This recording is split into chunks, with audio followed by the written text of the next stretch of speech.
ये देह गोरा देखकर, जवान देखकर भोगों में मत फंस। जब इस शरीर से प्राण निकलने का अवसर आएगा तो कोई भी चाहे जितना प्यार का नाटक करता हो तेरे साथ चलने वाला नहीं। शरीर साथ छोड़ दे तो भी साथ ले जाने वाला। ऐसा थोड़ी कि दोनों एक साथ मरे तो विमान आया और दोनों को बैठाल करके ले गए और वहां VIP स्तर से स्वागत होगा कि भाई साथ प्राण त्यागे दोनों प्रेमी। नहीं, कोई भी सजन, कोई भी परिवार, शुद्ध दारा, ये सब अलग अलग गति को प्राप्त होने वाले हैं। इसलिए मद, लोभ, चतुराई छोड़ो, शंका मत करो, निरंतर नाम जप करो। नाम जप करने से तुम अपने घर पहुंच जाओगे जहां ना जन्मना है ना मरना है। तुम्हारा देश और है, तुम भगवत देशवासी हो, तुम भगवत अंश हो। इस माया के भूल भुलैया में आकर के फंस गए हो।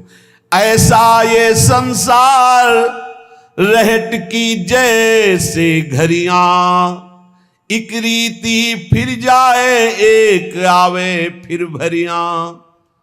नया जमाना है तो रहट कैसे देखा होगा, गांव में जो रहते हैं वो जानते हैं। बैल से चलता है, इतनी बड़ी बड़ी चौकोर बाल्टियां होती हैं, एक जाती है तो भर करके जब आ करके वो नाली में पलटती, दूसरी खाली हो जाती, फिर पलटती, फिर भर, ऐसे क्रम चैन बना हुआ है। उसी से खेत सींचा जाता था। पूरे दिन मेहनत करने के बाद वो 10-20 हाथ खेत सींचता, तब खाने के लाले पड़े रहते थे। ये व्यवस्थाएं नहीं थी जो आधुनिक थी, हमने देखा है खुद।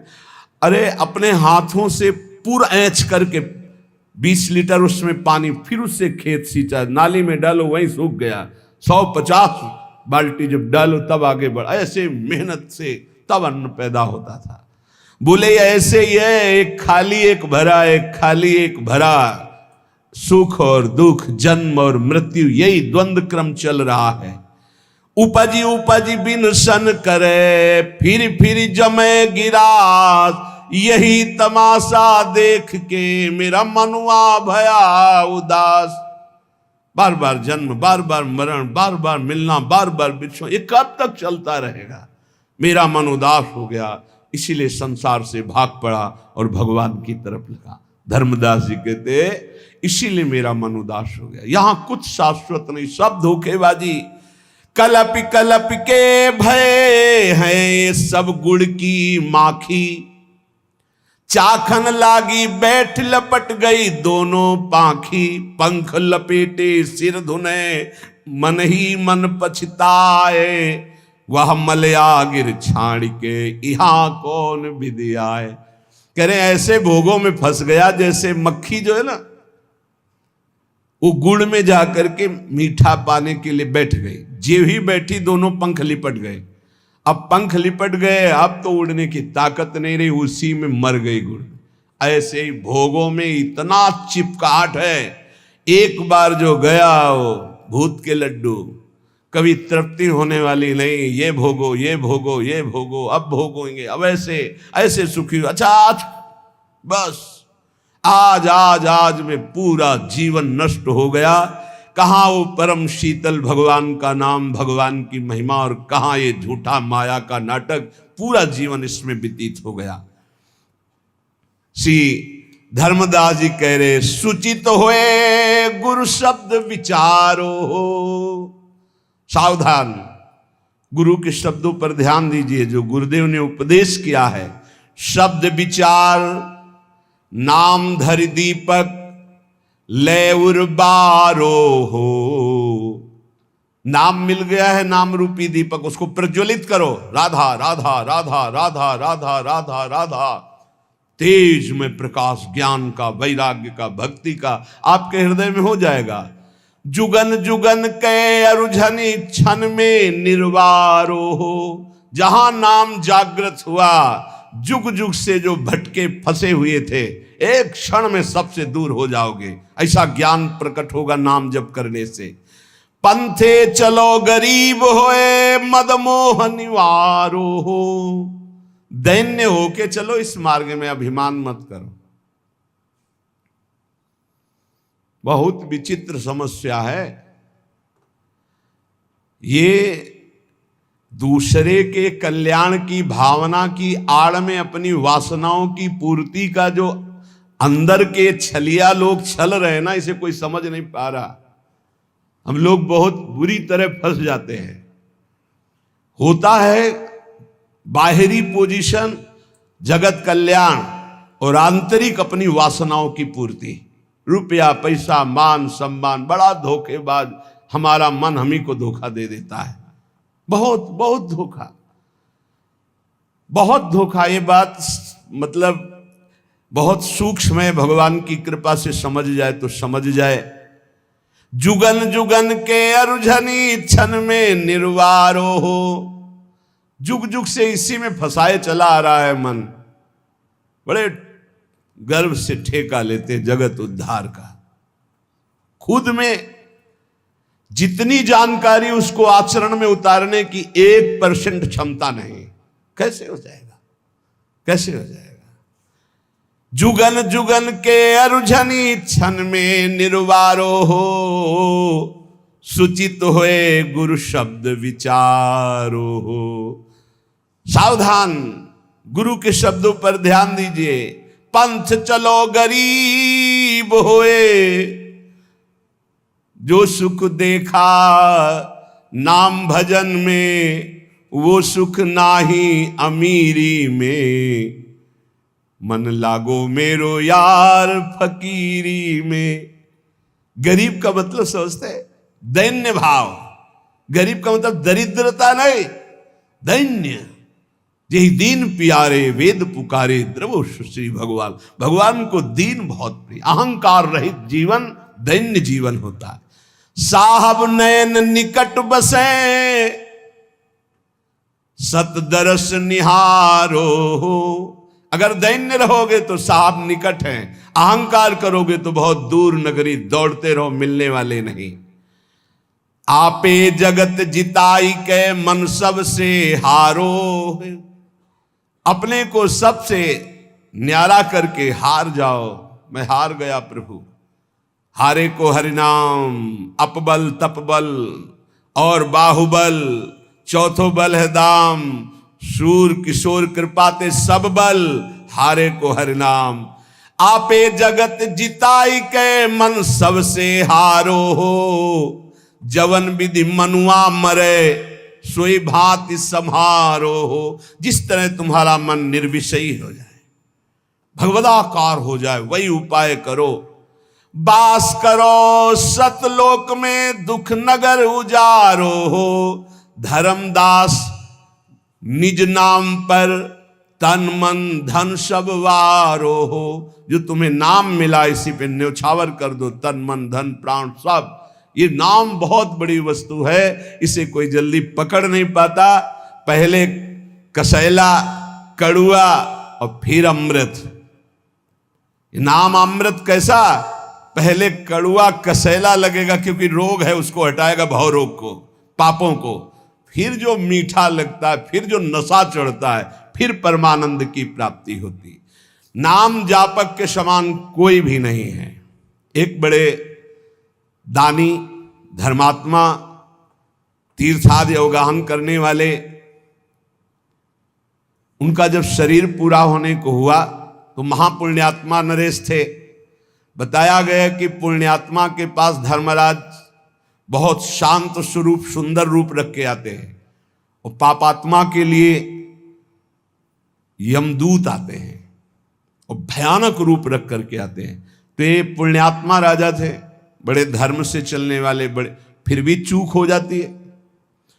हिसाब किताब जब होगा तो केवल इतना भगवान ने आदेश किया था युधिष्ठिर को, जीवन में कभी असत्य नहीं बोले थे। कहा था कहो अश्वस्थामा हतो, मारा गया अश्वस्थामा। तो द्रोणाचार्य जी चिंतित हो जाएंगे, इतने में काम हो जाएगा। उनको झूठ कैसे बोलूं? मारा गया था हाथी, भगवान ने आदेश किया था इतना केवल बोलो अश्वस्थामा मारा गया, तो सत्य था। फिर प्रश्न होता कौन अश्वस्थामा मारा गया, तब अगर आप कहते मनुष्य मारा गया तो झूठ होता, क्योंकि हाथी मारा गया था।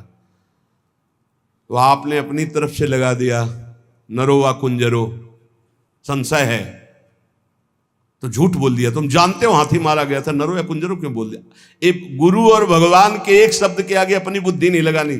इतने के लिए नरक दिखाया गया था युधिष्ठिर जी को, इतने के लिए। अगर भजन से भगवान की प्राप्ति नहीं तो अपने लोगों को क्या होगा? छुट्टी ही नहीं मिलेगी, बेले नहीं मिलेगी। बने रहो, उसी में बने रहो। बड़ी कृपा है अभी जो सत्संग मिल रहा है। नाम जप कर लो, नाम जप से ही मिटा सकते हो, पुण्यों से नहीं। पुण्यों का प्रभाव है। देखिए, जब नरेश का शरीर शांत हो गया तो पुण्यात्मा के लिए बड़ा शुभ रूप धारण करके स्वयं धर्मराज जी आते हैं। पर कुछ न कुछ दुष्कर्म तो हो ही जाते हैं, चाहे कोई इतना बड़ा पुण्यात्मा और धर्मात्मा हो। संयमनी स्वामी धर्मराज बड़ा सुंदर रूप लेकर के आए और उनको आदर के सहित, सम्मान के सहित ले गए। भूल तो सबसे हो जाती है इस भूमंडल पे। राजा ने जीवन में धर्माचरण किया था, पुण्य, तीर्थयाटन, दान, ये सब कुछ पाप हो गए थे। धर्मराज जी ने वहां जाकर के कहा किसी भी तरह का कोई भी इनको दुख न पहुंचने पाए, पर नरक इनको दिखाना पड़ेगा।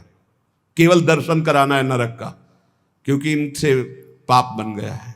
बस देखो देखो, पुण्य अलग है, पाप अलग है, उसका भोग भोगना। भजन एक ऐसा है जो पुण्य पाप दोनों को विध्वंस करके भगवत प्राप्ति का। इसीलिए नाम नाम बार बार कह रहे, नाम पूरे सम्मान के साथ सुख पूर्वक नरक मिले। इनको कष्ट नहीं होना चाहिए, कष्ट दिखा दो केवल,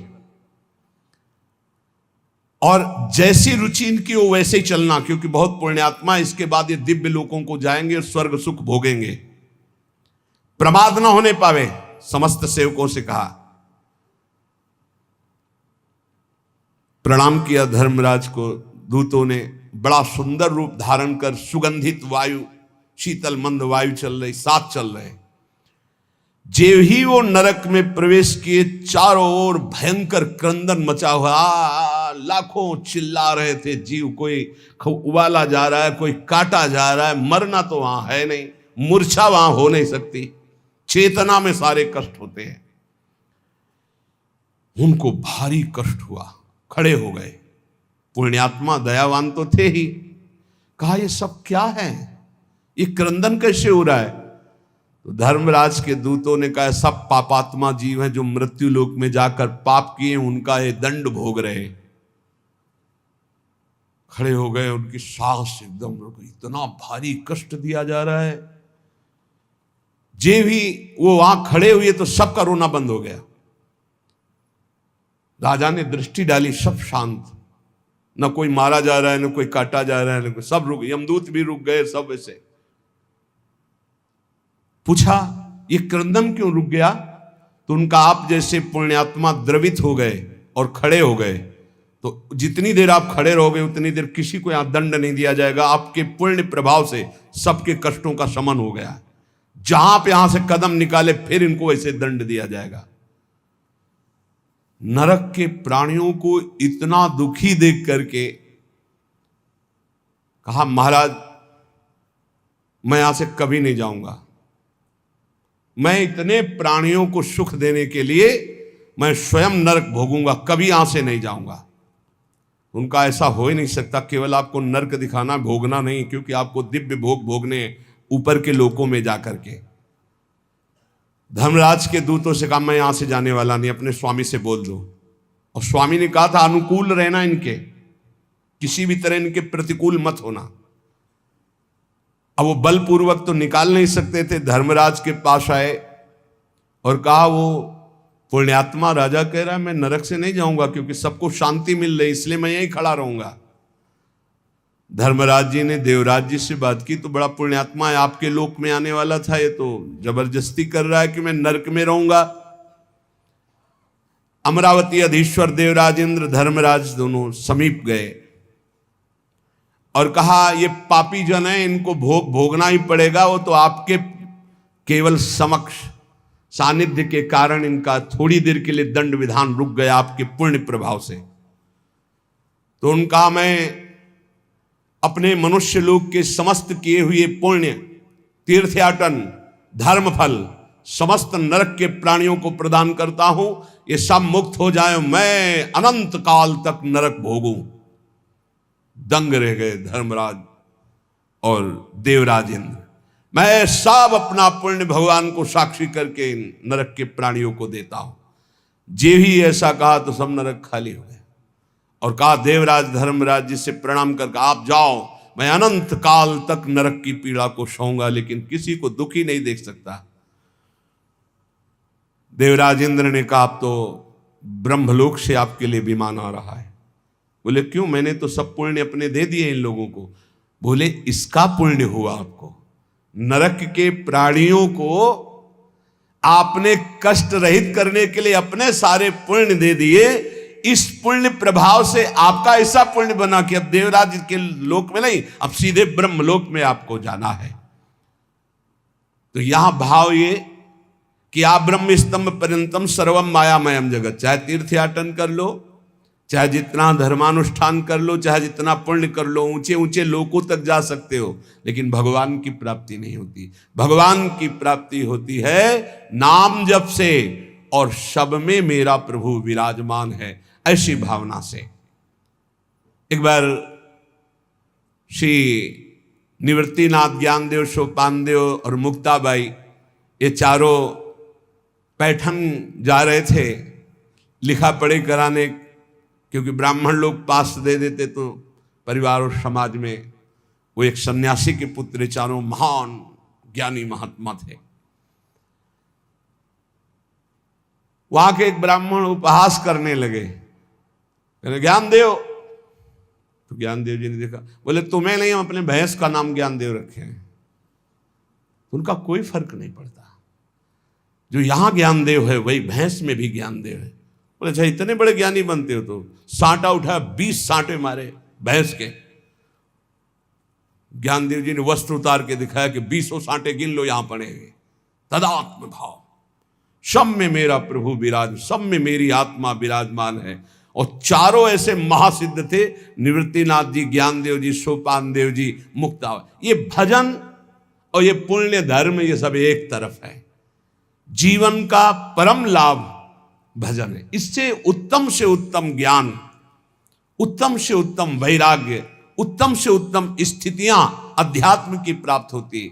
इसलिए इधर उधर भटकना मत। दान, पुण्य, तीर्थयाटन, धर्म समुदाय, इन सब का परम फल है कि हमें उत्तम सत्संग मिल जाए। सत्संग का फल है कि प्रभु की स्मृति में हम डूब जाएं, इससे बढ़कर कोई परम लाभ नहीं। अगर हमारे अंदर भगवान के नाम की प्रीति नहीं आई, हमारे अंदर अपने स्वरूप का ज्ञान नहीं हुआ, तो जीवन का कोई फल नहीं मिला। आप समझ लो, चाहे जहां चले जाओ, ब्रह्मलोक भी चले जाओगे तो भी लौट कर आना पड़ेगा। यहां कहीं भी चले जाओ लौट कर, आ ब्रह्म स्तंभ पर्यंतम सर्वम मायामयम जगत, आ ब्रह्म भूनान लोकान पुनरावर्तिनो, अर्जुन श्री भगवान के वचन हैं। इसलिए अन्य साधनों की तरफ दृष्टि न रखते हुए भगवान के चिंतन में, भगवान के नाम में, जिससे शुद्ध ज्ञान की प्राप्ति होती है। भगवान श्री कृष्णचंद्र जी जगत गुरु गीता में कह रहे, न ही ज्ञानेन सदृशम पवित्रम ही विद्यते तत्स्वयं योग संसिद्धा काले नात्मनिविंदति। हे अर्जुन, बहुत ध्यान से सुनना। इस मनुष्य लोक में ज्ञान के समान पवित्र करने वाला निसंदेह दूसरा कोई उपाय नहीं। जिसको योग भली भांति ये सिद्ध हो जाता है, वो तत्व ज्ञान को प्राप्त हो जाता है। वो अपने आप से अपने आप को पा लेता है, अपने आप से अपने आप को जान लेता है। ये करण से नहीं जाना जाता, अंतःकरण से नहीं जाना जाता। वो अंतःकरण का प्रकाशक है। अंतःकरण का बाध करके तब जो बचता है वो मैं से मैं को जानता है। ये जरूरी है, चाहे जिस मार्ग का पथिक हो। ये ज्ञान जरूरी नहीं, भोगों की लिप्तता नहीं मिटा पाता है। थोड़ा साधन भी होता रहता है और असाधन भी होता रहता है, उसी में वो राजी रहता है। बढ़िया दिन कट रहा है, बढ़िया मनोरंजन से जीवन कट रहा है, वो बढ़िया नहीं। ये ज्ञान जरूरी है, इस शरीर का राग मिटाना जरूरी है, अपने को जरूरी जानना है। अगर अपने को जान गए तो चाहे सहचरी रूप में जाओ, चाहे सखा रूप में जाओ, चाहे गोपी रूप में, चाहे ब्रह्म स्वरूप में, पर है सबका फल यही जानना कि सबके अंदर जो विराजमान वो यहां विराजमान, जो यहां विराजमान वही सबके अंदर विराजमान है। न ही ज्ञान सदृशम पवित्र में विद्यते। अब सारे तीर्थों में परम पवित्रता है, स्नान किया और फिर वही अमंगल कार्य, वही फिर गंदी बातें, गंदे कार्य, तो हाथी स्नान हुआ, स्नान किया, धूल भरा, फिर ऊपर डाल लिया, किस काम का? क्योंकि अज्ञान है। मनुष्य लोक में मनुष्य शरीर की प्राप्ति शुद्ध ज्ञान प्राप्त करने के लिए है। संसार की स्वतंत्र सत्ता नहीं है, संसार में सुख नहीं है, समझते जाओ। संसार की स्वतंत्र सत्ता नहीं है, यह काल के अधीन है, काल ईश्वर है। संसार में सुख नहीं, आज तक किसी को नहीं मिला। संसार में दोष ही दोष हैं, संसार के दोषों में रत पाप ही पाप। जिसकी सत्ता नहीं है, जहां सुख नहीं है, जहां दोष है, जिन दोषों को करने से पाप होता है, फिर कैसे तुम सुख प्राप्त कर सकते हो? कैसे तुम उत्तम गति को प्राप्त कर सकते हो? ज्ञान के द्वारा। इसीलिए भगवान कह रहे न ही ज्ञानेन सदृशम पवित्रमिह विद्यते। यज्ञ करो, दान करो, तपस्या करो, पूजा करो, व्रत करो, उपवास करो, ध्यान, प्राणायाम और भी तीर्थ स्नान आदि। मैं यज्ञ करता हूं, मैं दान देता हूं, मैं तीर्थ स्नान कर, मैं नहीं लाभ मिला। अहंकार, अज्ञान, पवित्र नहीं हुए आप। तीर्थ स्नान करके भी पवित्र नहीं हुए, क्योंकि सब पापों का मूल स्थान है अहंकार, अविद्या। वो तो बनी हुई है, गंदगी तो बगल में दबाए हुई है, चाहे जितनी बार गंगा नहाओ, वो गंदगी तो है ही ना। यदि गुरुदेव की प्राप्ति हो जाए और वो ज्ञान गंगा में स्नान करवा दे, तो किसी और तीर्थ में जाओ चाहे न जाओ, परम पवित्र हो गए। स्थूल सूक्ष्म कारण तीनों शरीरों का राग त्याग हो जाए गुरु कृपा से। पवित्राणाम पवित्रम स्वरूप है हमारा ये, पवित्राणाम पवित्रम। योग संसिद्धा, सांगो पांग गुरु प्रदत्त आराधना करने से तत्व ज्ञान हो जाता है, वही सिद्ध कहा जाता है। कल जैसे एक प्रवक्ता जी प्रश्न कर रहे थे कि बाहरी लोग कहते हैं कि हिंदू उपासना में, सनातन उपासना में गणेश जी, ये जी इतने भगवान हैं कि आपस ही में झगड़ा है। हमारे सनातन धर्म में तो ऐसी उपासना की चराचर भगवान है। सी राम में सब जग जानी, सर्वम खलमिदम ब्रह्म ने नानास्ति किंचन, वासुदेवा सर्वमित समात्मा सुदुर्लभा, चिद चिद लक्षणम सर्वम राधा कृष्णमयम जगत, ईशावास्मिदम सर्वम यत्किंच जगत्याम जगत, ये क्रूरापि पापिनो न च सताम संभाष्य दृश्याश्चये, सर्वान् वस्तुतया निरीक्ष परम स्वाराध्य बुद्धिर्मम। हमारे सनातन धर्म की नाप ले लो, जो आकाश की नाप लेके दिखाओ, तब बोले कैसे उनको समझाएं? पहले खुद समझ ले बाबा, तब समझाने की योग्यता आती है, ऐसे थोड़ी आती है। समझो या न समझो, सबसे हमारी समझ भली, ठाकुर नंद किशोर हमारे ठकुराइन ब्रसभान लली। जम के भजन करो, बुद्धि को स्थिर करो, फिर देखो कौन प्रश्न कर। सनातन धर्म खिलवाड़ मचाए हुए, सनातन धर्म को खिलौना समझे। अरे ऐसे महान धर्म में हम चाहते हो हमारा बेटा बने तो ब्रह्म बेटा बन जाता, चाहते मित्र बने, वो मित्र बनने के लिए तैयार है। यहाँ केवल कल्पना थोड़ी है, यहाँ साथ खेलते हैं, कल्पना नहीं है। जैसे भाव से चाहो वैसे वो खेल रहा है साथ। कैसे जानोगे? कैसे जानोगे? अंदर के खेल खेल रहे हो, वासनाओं के चले हो विश्वात्मा सनातन धर्म को जानने। ये ऋषि लोग बावरे थे, जितेंद्रिय होकर सैकड़ों वर्ष फल मूल की भिक्षा के द्वारा फिर उस तत्व को जाना, तब बोला इसी से 1 मिनट हट नहीं सकते, भोगों से 1 मिनट चित्त नहीं हटा सकते।